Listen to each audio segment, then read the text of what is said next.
I'm Kayla Lemansky, and today I'm going to be doing my favorite poem project on Forsythia by Limón. And so this favorite poem project, it's centered around our English class question, what is American poetry? So for me, what I took away from the semester is that American poetry is the collection of American perspectives and experiences, whether it be centered around everyday life, dealing with hardships, loss, politics, romance, basically anything that you can experience as an American. And so some overall common themes that are present in American poetry include nature, society, the human condition, and religion.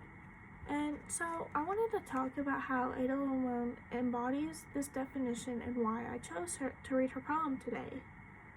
And so currently, Ada Limón is the U.S. Poet Laureate. So she is the main representative at this time for American poetry. And so she writes about her personal experiences and things that she just notices about the world as she takes it in. She includes a lot of nature in her writing along with the human condition, and she also touches on society a good bit. From what I've read in her recent book, she doesn't include too much religion, but there are some small instances that I've noticed.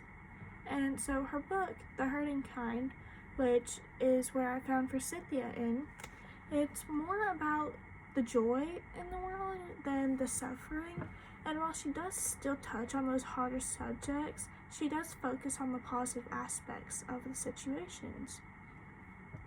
And so she writes about her experiences with animals, and she will occasionally use the animal as a projection of herself. She also writes a good bit about her parents and the lessons that they teach her, and she also writes about her experience as a child of divorced parents and what that meant for her growing up.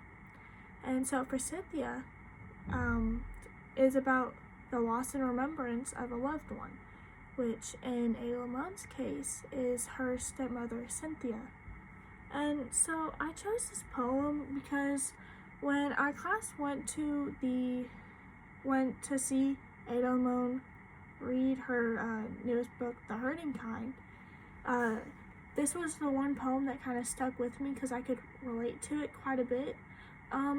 It was also the first time that I really felt like I truly understood the poetry, which I think that might be because I heard it in person. I heard the poet read it, and I got her explanation of her thoughts while she was writing it, and her just entire explanation of it really resonated with me. And so my connection to the poem is it reminds me a lot about my great-grandfather who passed away in 2015 of old age. And a thing to note about him is that he was an avid jewelry maker. He would make sure that my great-grandma had a ring for every finger and a necklace for every occasion.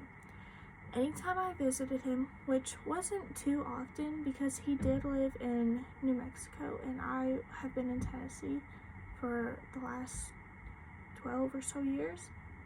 And so every time I'd visit him, he'd help me make a bracelet or two. And those moments were some of my fondest of him because of how passionate he was for his craft and how in tune he was. And he included me into his craft and he let me experience it as well. And so unfortunately I don't have a lot of his jewelry anymore. I think I might have given it away as like friendship bracelets in elementary or middle school. And so now I don't really wear jewelry too often. I'm not the most careful person and I'm afraid that I would lose it. But anytime I do wear some, it reminds me of my great-grandfather and how he was so tender and patient with me when he was helping me string necklaces together. And so let's just go ahead and get into the poem. Forsythia.